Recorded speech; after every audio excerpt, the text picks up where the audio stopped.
ചാലിയാർ പുഴയിൽ കുളിക്കുന്നതിനിടെ ഒഴുക്കിൽപ്പെട്ട് യുവാവ് മരിച്ചു. ചാലിയാർ പഞ്ചായത്തിലെ എരഞ്ഞിമങ്ങാട് മണ്ണുപ്പാടം സ്വദേശി ചെമ്പ്രമ്മൽ രതീഷാണ് മരിച്ചത്. 42 വയസ്സായിരുന്നു. തിങ്കളാഴ്ച രാവിലെ 11:30 സുഹൃത്തുക്കളുമൊത്ത് കുളിക്കാനായി ചാലിയാർ പുഴയിലെ മൈലാടി പൊട്ടി ഭാഗത്ത് ഇറങ്ങിയതായിരുന്നു. ചാലിയാർ മുക്കിലാണ് അപകടം സംഭവിച്ചത്. കുളിക്കുന്നതിനിടയിൽ ചുഴിയിൽപ്പെട്ട് മുങ്ങിപ്പോവുകയായിരുന്നു എന്ന് സുഹൃത്തുക്കൾ പറഞ്ഞു.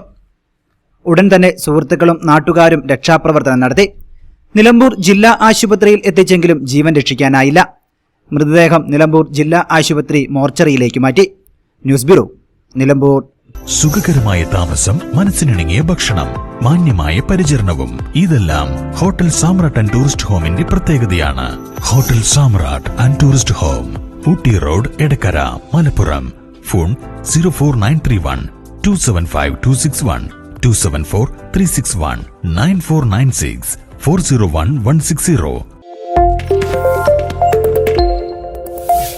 E4 മീഡിയ, മലയോരത്തിന്റെ ദൃശ്യവിസ്മയം.